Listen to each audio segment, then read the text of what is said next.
for the invitation and for the opportunity to talk a little bit about my work. I was back in Montevideo in the first meeting that Sergio organized. Actually, the whole story about this South America initiative started, I guess, in a few lunches and meetings we had before or dinners we had before in Foz do Iguaçu during.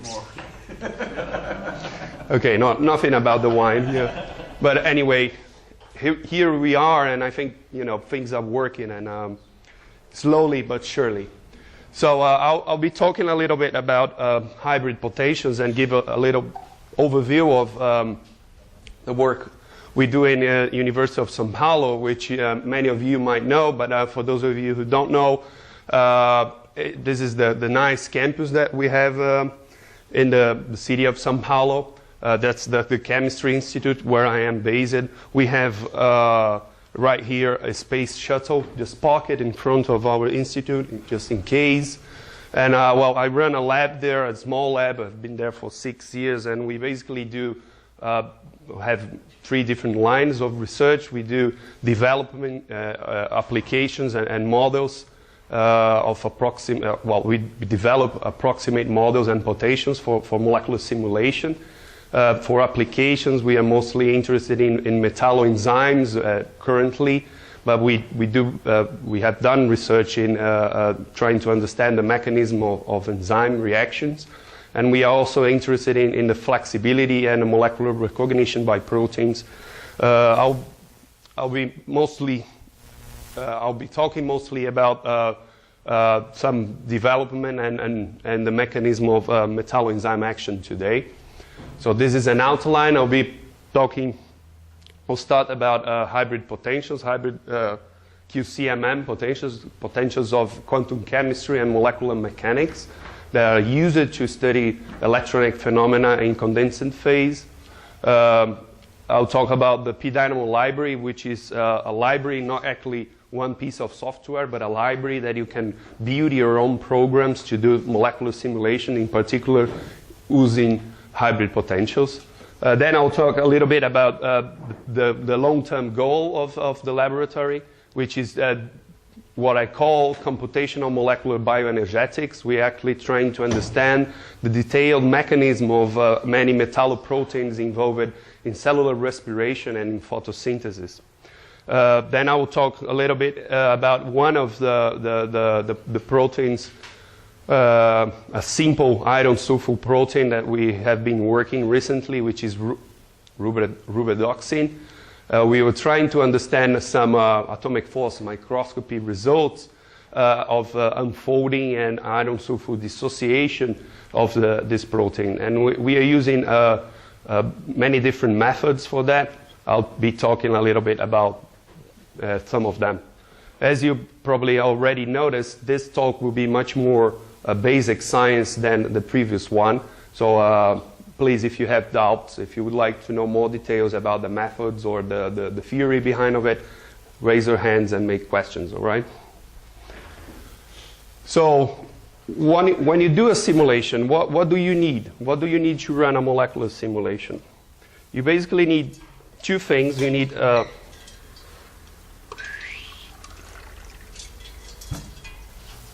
need to know the composition and the initial 3-dimensional structure of your system.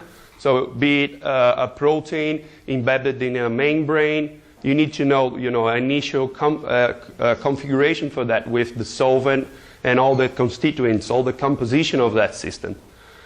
After you know that, you need to describe the interactions, the interaction between each of the particles composing your system. Quantum mechanics, as we know, describes these interactions perfectly, but it's very expensive from the computational point of view. So it takes a lot of time to compute interactions between all the particles in a large system like this using quantum mechanics. So most of us have been using approximations to deal with these interactions. We've been talking about this, people have been talking about this in the previous talks, like coarse grain models or molecular mechanics models. But those models are not able to describe chemical bonds. They are not able to describe electronic phenomena like spectroscopy. So what do you need? You need to use both quantum mechanics and an approximation to treat chemical reactions in such large systems. And that's the idea behind those hybrid QCMM potentials. It's actually a partitioning, an energetic and a structural partitioning of your system. So for instance, if you have your simulation box with water and your protein, and you have your active site, you will treat only your active site with quantum mechanics. All the rest, the remainder of the system will be treated with molecular mechanics, with the more approximate level. And you also need to describe the interaction between the two regions of your system. So you write down an effective Hamiltonian, which is a combination of your quantum chemical Hamiltonian, which will describe the reactive part, the active site usually. You have your molecular mechanical potential that will describe the rest of the system. And you have a third part here, which is actually the different or the additional part in this hybrid potential, which will describe actually the interaction between the two regions. So what is in this hybrid interaction part? It's quite easy. You have an electrostatic interaction between the charges in your molecular mechanical region and electrons and nuclei in the quantum chemical region. And you also have a van der Waals interaction between the nuclei in the classical and in the quantum region. Okay? So your charges in the molecular mechanical region will polarize, will influence the electronic structure in the quantum chemical region. You will also have the electrostatic and van der Waals electrostatic between nuclei in the quantum, in the classical region, and you also have a van der Waals interaction between those two, the nuclei in those two regions, and that's usually described by a simple Lennard-Jones potential as used in molecular mechanical force fields.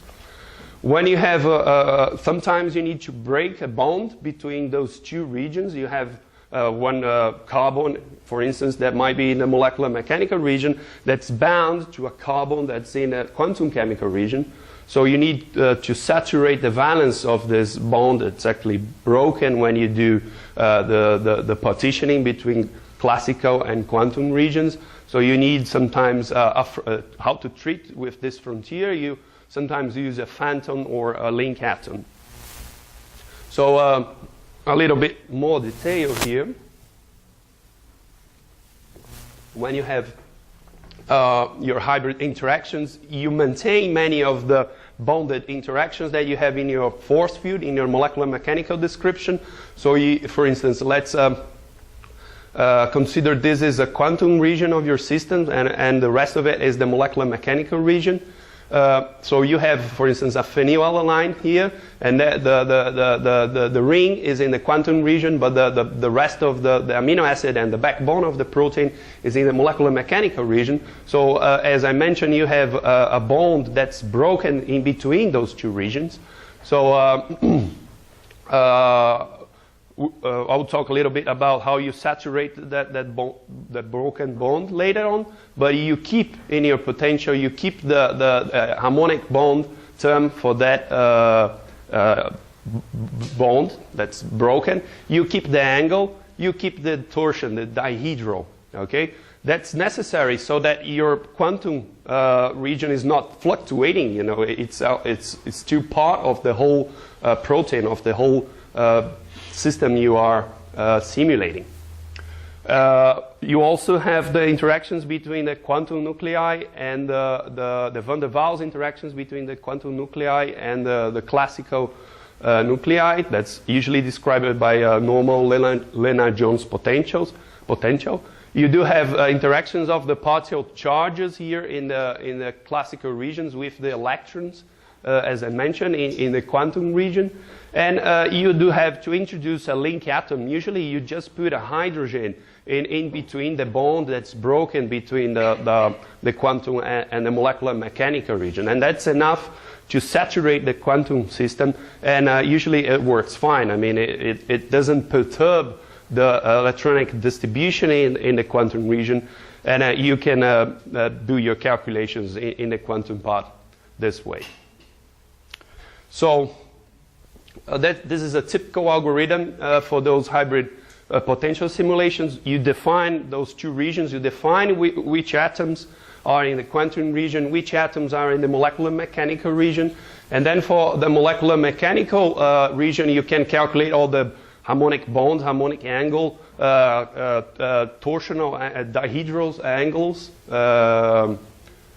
contribution, the Lennard-Jones contributions, the Coulomb contributions, and evaluate forces. That's the same thing you do in a normal molecular mechanics force field calculation.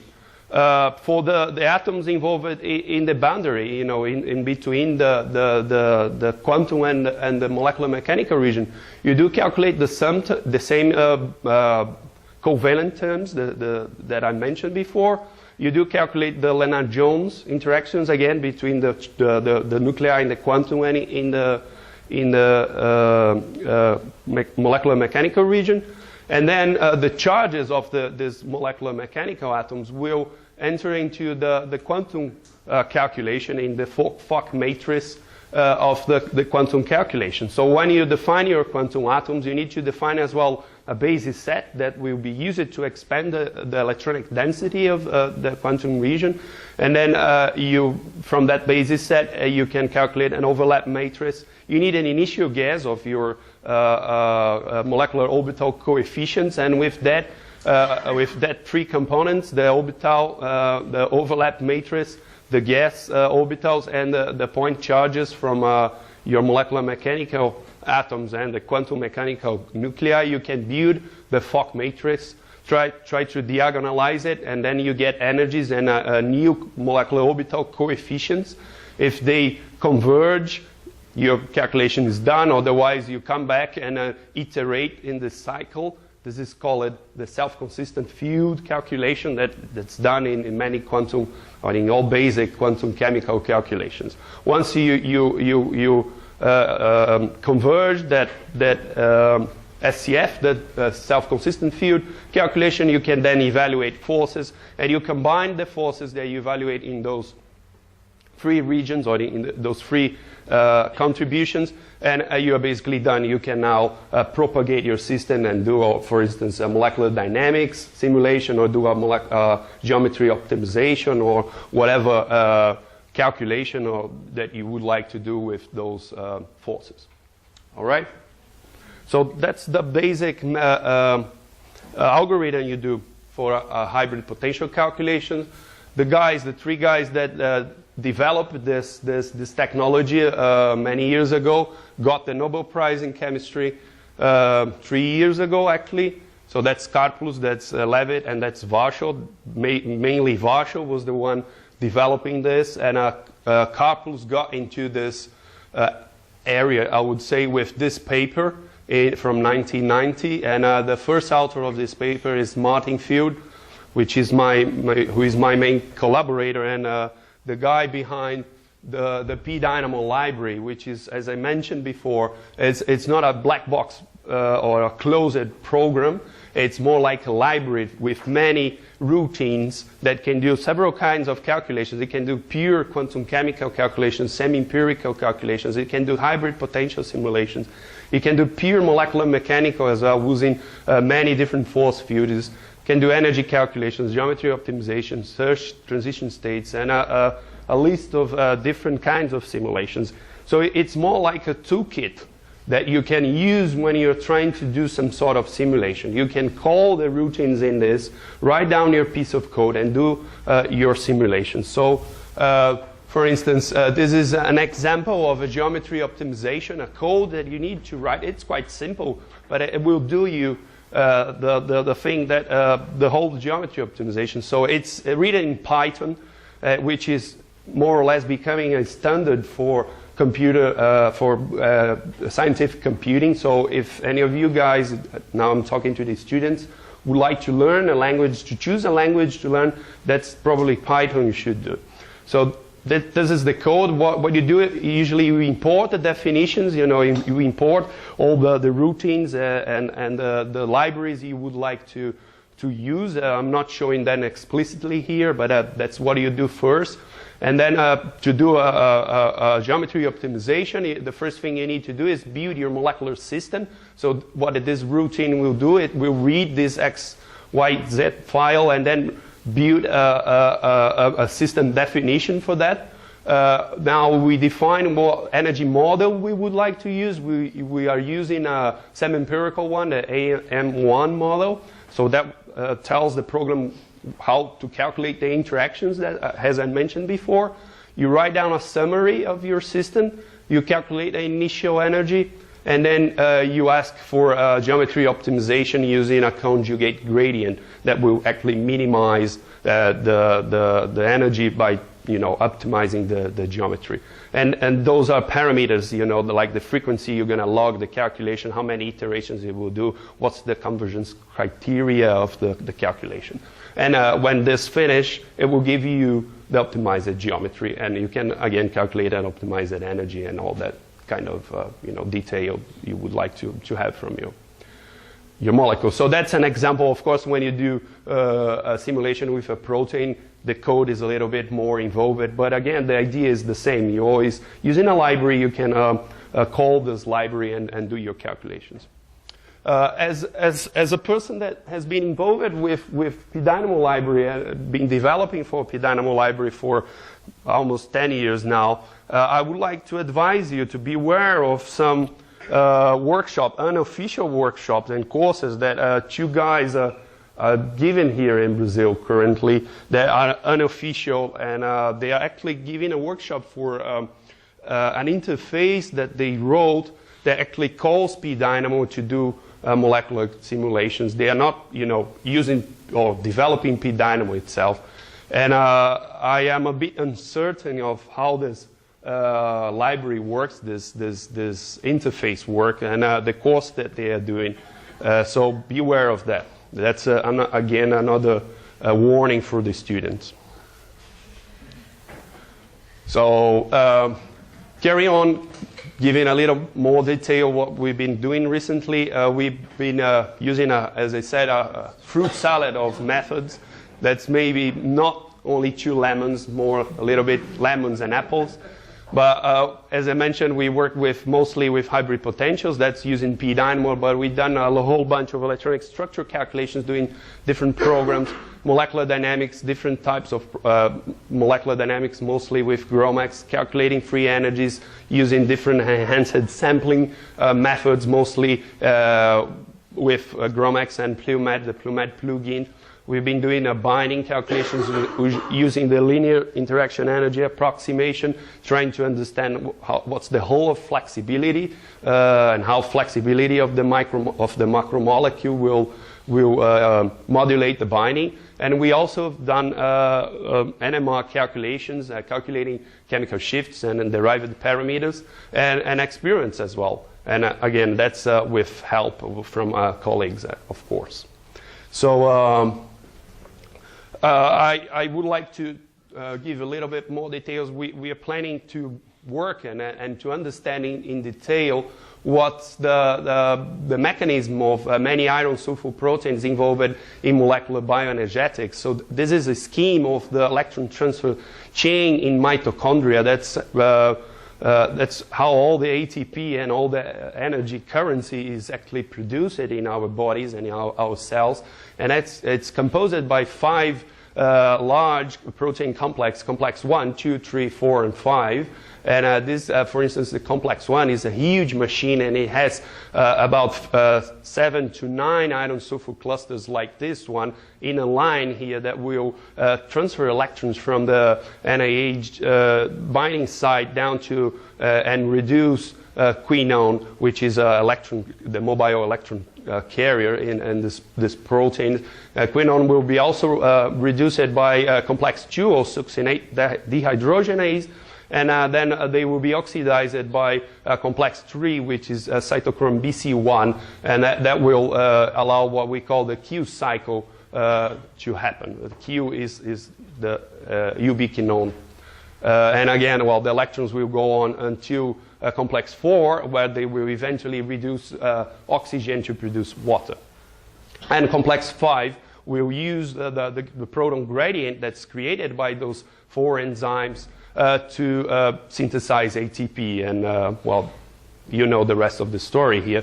But I've been interested in those iron sulfur clusters. The first time I saw this structure in the Voigt biochemistry book when I was a student, I was really surprised. And I said, wow, what the hell? What is, nature doing with this cube-like iron 4 sulfur molecules? What's the structure of this? What's the electronic structure of this? And that's what I've been working mostly in the recent years. So before going for those to those iron sulfur proteins, we did some kind of molecular mechanics parameterization of ubiquinone. Ubiquinone is the electron carrier here. That's important, to that will be reduced in complex 1 and 2 and oxidized in complex 3. So if we want to understand the mechanism there, we have to understand how quinone what's the mobility and how it partitions in a membrane. In a model membrane, we use a POPC as a model. So the first thing we do, we parameterize the force field for ubiquinone. That's the structure of ubiquinone. It can have a different length of isoprenoid tails, units. And we'll make a long tail. Usually, mammals have ubiquinones with 10 isoprenoid units, so they will really partition into the membrane. So we do quantum chemical calculations. We parameterize a force field to reproduce those quantum chemical calculations. Then we can calculate free energy profiles of insertion of your ubiquinone molecule inside the lipid membrane. So we can do it with quinone with 1 tail, 2 tails, or 6 up to 10 tails, and calculate this free energy profiles. Of course, we are not able to converge those profiles when we have such a large molecule, but for the smaller ones, I think we are quite close to convergence in the calculations. So if you look at the numbers we get, those are experimental numbers that are measured in different compositions, the different membrane systems, and those are the numbers we calculate using umbrella sampling and bias exchange metadynamics. And while, for instance, for ubiquinone 2, we calculate this binding free energy of 21 kilojoule, which is more or less the same number as they measure experimentally. What I would like to call your attention is that, for instance, the minima, this is the z-axis, which is the normal to the membrane. So when you are in water, your z is high. When you are in the middle of the two membrane amilayers, you are in 0. So the minima is more or less the equilibrium position that ubiquinone we will assume were embedded in the membrane. And it doesn't matter how long is the tail, the ubiquinone tail, the minima will be around the same z, which is 1.8, 1.9 nanometer in the z-axis. And that's, for instance, there's the same z that you will find for the entrance of the ubiquinone channel here in complex 1, complex 2, and complex 3. So nature evolved those enzymes in order to match the physical chemical properties of ubiquinone that's partitioned in the membranes. Okay, so going back for the metalloproteins, metalloproteins are really important proteins. Approximately 30% of all proteins have metals. They mostly have structural roles in the protein. They are needed there to maintain the whole the protein structure. But many of those atoms will be part of the active site or will play an important role in the chemistry that those proteins will be going on. And in particular, as I mentioned before, we would like to study the iron sulfur clusters. that are used in ubiquitously in many cellular redox proteins or processes. We will start with a rather simple iron sulfur protein, which is rubidoxine, that has only one iron center coordinated to 4 cysteine side chains. So that's the cartoon representation of the rubidoxine structure. It has those 4 histidine side chains complexed to iron. That's even simpler representation of this structure. So some very interesting and unique atomic force experiments were carried out with this protein. What those experimentalist guys do, they can produce a polyprotein, which is a polymer of proteins. They can do chemical linking to produce this polyprotein, or they can do it using genetic engineering. And you actually produce a polyprotein, a protein that's composed of many units, usually 5, 6 units of your protein. And then using an atomic force microscopy, you can actually find a single molecule chain of those proteins. And that's a representation of the atomic force microscopy tip, the cartridge that will fish the end of this polymer, and the other end of it will usually absorb it in a surface, and with the microscope you can pull the protein. You can do it with many times. You can pull and unfold the protein. You can release the pulling, release the force, and the protein will refold. Okay, and you can measure it many times, and that's the kind of data you get. You get a profile of extension. Please notice that you have nanometer resolution here, and you can measure the force against this extension. So you measure the distance that you are actually extending your tip, and you can also measure the force that's necessary to extend that. And then you have this seesaw kind of profile. And what's going on here, actually, at each of those peaks, it corresponds to unfolding of one protein unit here. So you increase the force, the protein tensions, and eventually it will unfold, and then it will release the tension here, and the extension will increase. Okay, so it's like a spring that you put and you pull. So, for instance, if you do a hybrid or a mixed polyprotein with 2 different proteins here, you will have a signature of 2 different extension lengths that will correspond to the length of each of those proteins that you gain when you unfold the whole protein. So if you measure the distance between those 2 peaks, or consecutive peaks in this seesaw profile, you end up having, you can have a distribution of folding events. You measure this hundreds of times or thousands of times, and you end up having a distribution of those events of unfolding. And for instance, if you have a hybrid polyprotein that's containing rubidoxine and GB1 is another simple protein that has been used many times in those AFM experiments, and it works like a fingerprint for your seesaw profile. And you see that more or less you get a peak that corresponds to about 13 nanometers, and another one to 18. And that's if you multiply the number of residues that rubidoxine has, that's about 55 for 0.38 nanometers, which is the length of one amino acid. You end up having this number for rubidoxine. So you know how many residues you are unfolding when you are pulling your protein.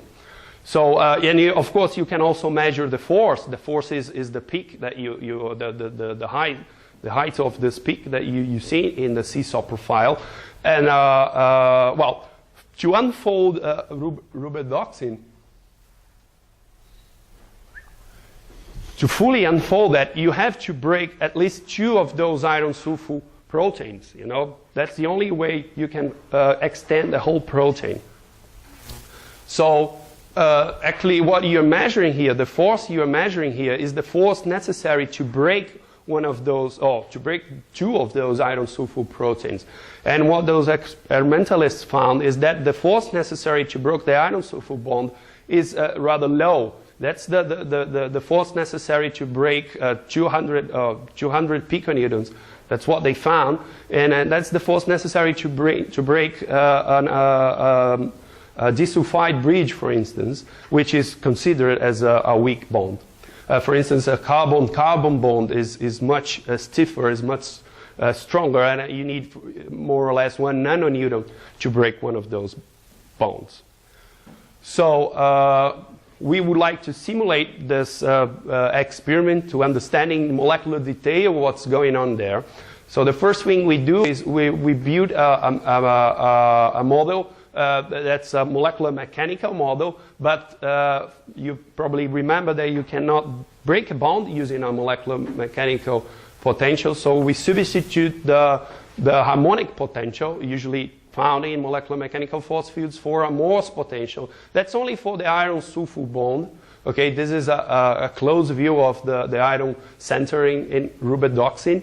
And then with a Morse potential, you can actually break this bond. You can dissociate. It's only approximate, but it will describe the bond scission.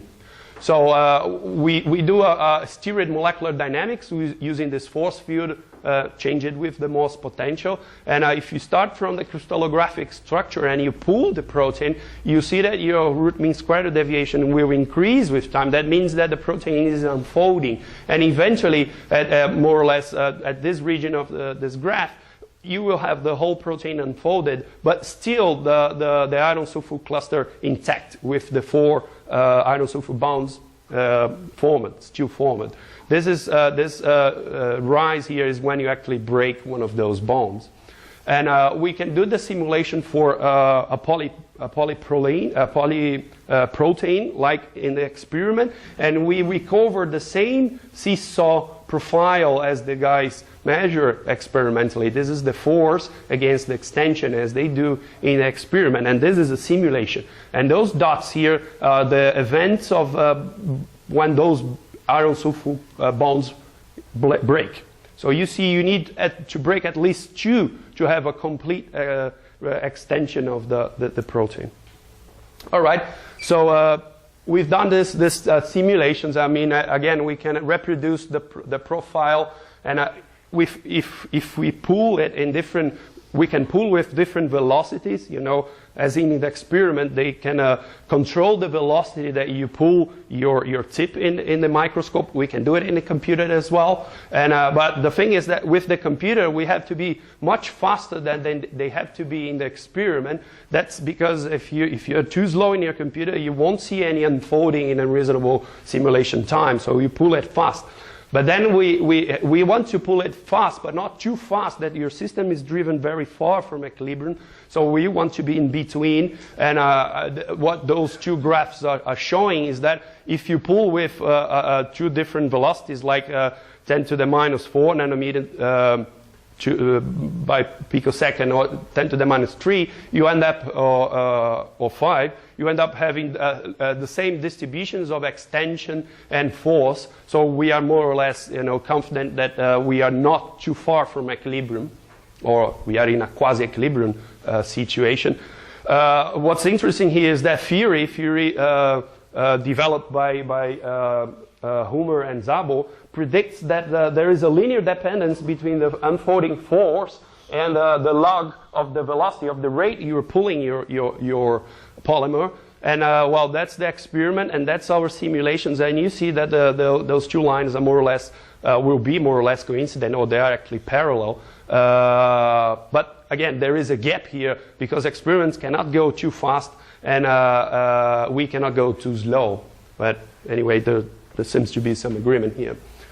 But that's not telling us what's the chemistry that's going on when you break those bonds. So any chemistry student knows that you have actually two ways of breaking a chemical bond, a covalent bond.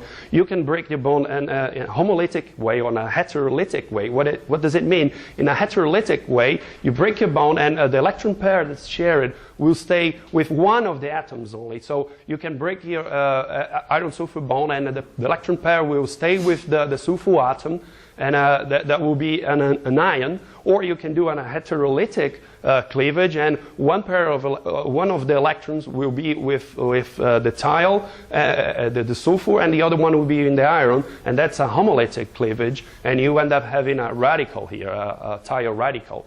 Well, the iron is oxidized, so it's in the 5 state. It has iron 3, it's ferric state. And in the ground state, it's high spin. So the 5 electrons in the D shell are unpaired. Okay? So experimentalists were asking, what's the mechanism of this? Is it heterolytic or is it homolytic? And we were asking as well, what's the spin state of the products? Is it the same as the reactant? Are the electrons unpaired, or do they couple and end up in lower spin? So how do we do those simulations? When we do hybrid potential simulations, we always start with something we call a calibration of the model. We go back to some sort of a high-quality quantum chemical method, and here it's CEPID-2 with a large basis set, and we do a calculation on a model system. This is, just a model of the rubidoxine active site. It's iron coordinated to methyl thiol groups for 4 of them in a tetrahedral geometry, like in the active site, and then you do the reaction of cleavage of one of those bonds.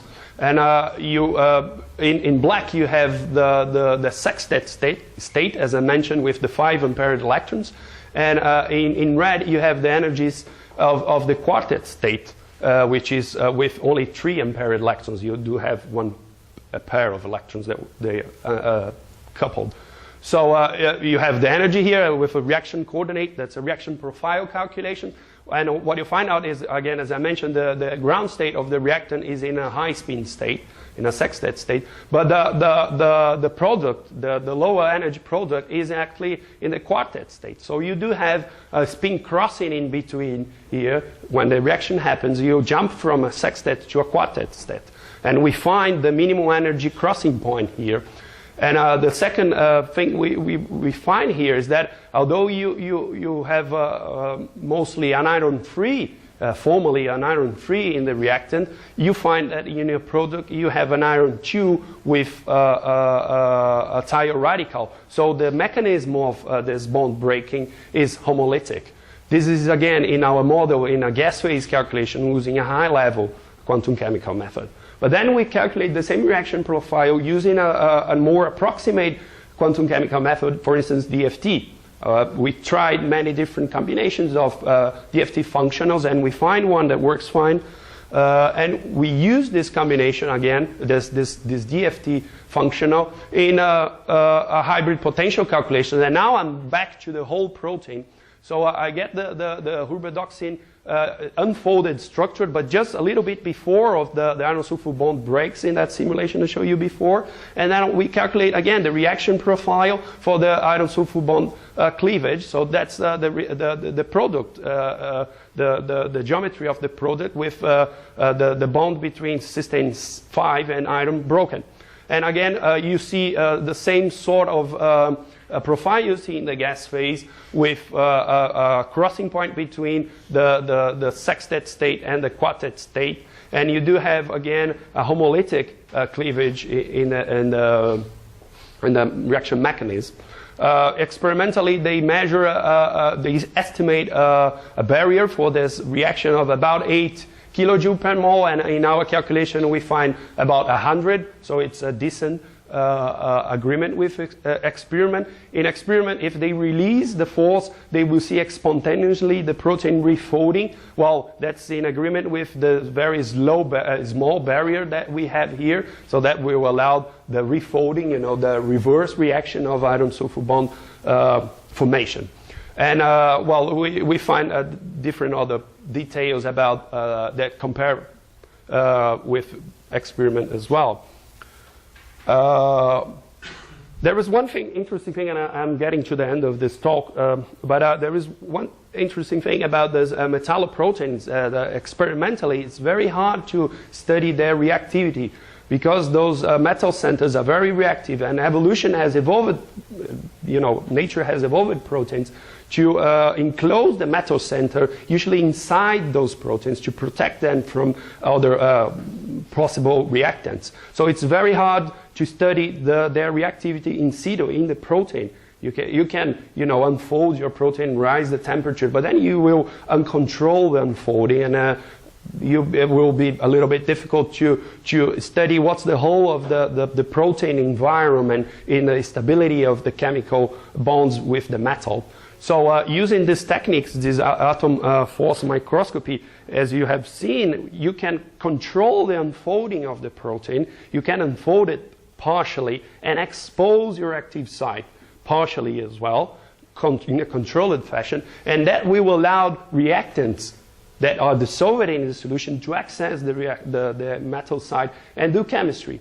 So we can, and in collaboration with the experimental people, we have studied what's the reaction of, for instance, a nucleophile will compete for the iron center, and what reactions it can do with the iron center in rubidoxine. Well, to break two of those iron sulfur bonds, you can first react with one of those thiocyanate molecules, and then you can react with a second one, and you end up with this sort of product that will have two iron sulfur bonds broken.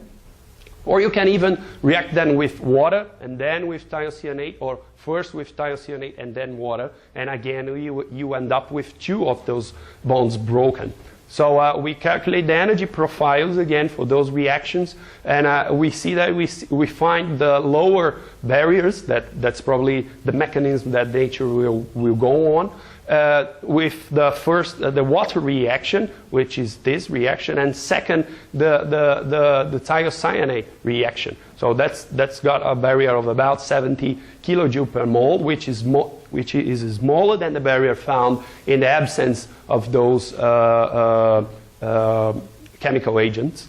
Again, if you go, I'm not showing the experimental data, but that's exactly what you find when you do the experiment. You see that the bond in the presence of thiocyanate will break in a lower force, so it means it was destabilized by the presence of those reactants.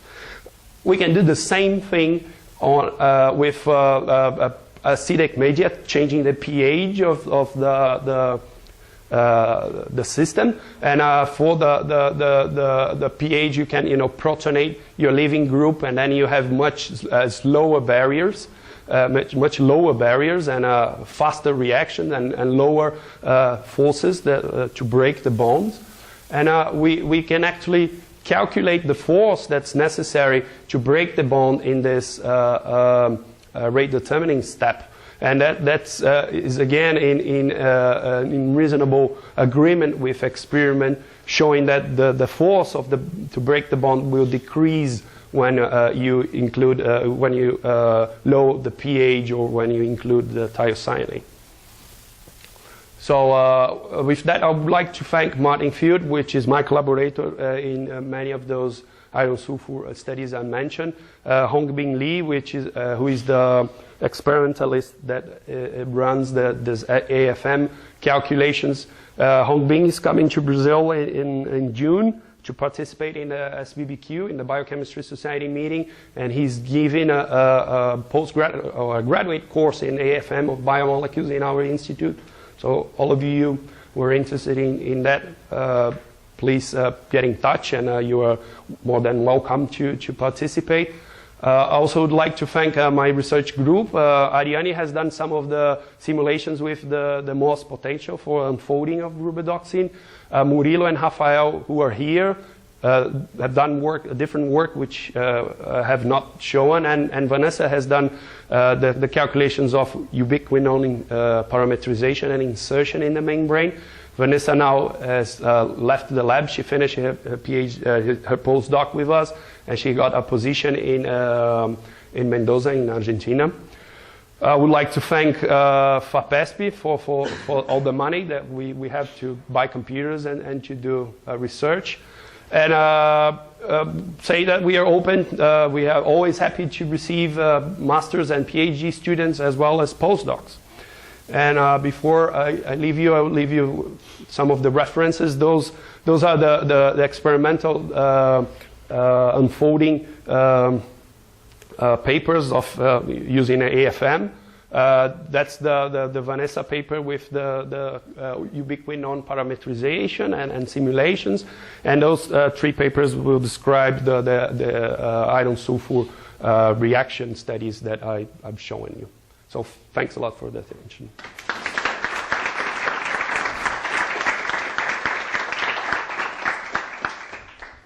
Questions? Okay, nice work. You have shown that when you add a nucleophile, the force you require to break the bonds is lowest. The experiments are performed in vacuum or in water? No, in solution, yeah. Solution. And then how do you, and your simulation will perform without solution? Yeah. But yeah. Okay, the representation of the bond was simple, but do you see the substitution of the iron sulfur bond by water? Yeah, it's those reactions. That's what I'm simulating. No, but I'm saying that in the classical simulation. No, not in the class. So that's a hybrid potential simulation. Yeah. But in the classical simulation, that was performed in solvation as well. No, that was done in implicit solvation. Yeah, but that's just a mechanical model. So we are not looking at the detailed mechanism of bond breaking. But the agreement of the forces was reasonable. So but that's a calculation done in a hybrid potential. We measure the force just a derivative of the energy curve. So the classical simulation is done only to prepare the system. We use our geometry just before the bond is broken to do the hybrid potential simulation. And then we solvate the whole system, and then we equilibrate that with, we fix the pulling distance so that, the protein doesn't refold. And, there's care with the model, I guess. Yeah. Okay, so is it possible to couple experiments with when you are doing the experimental cooling?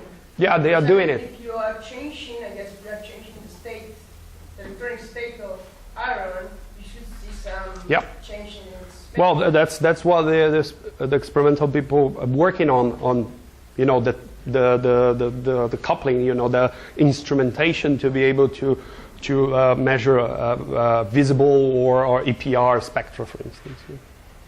That's ongoing work, but that it's much easier to do in a computer.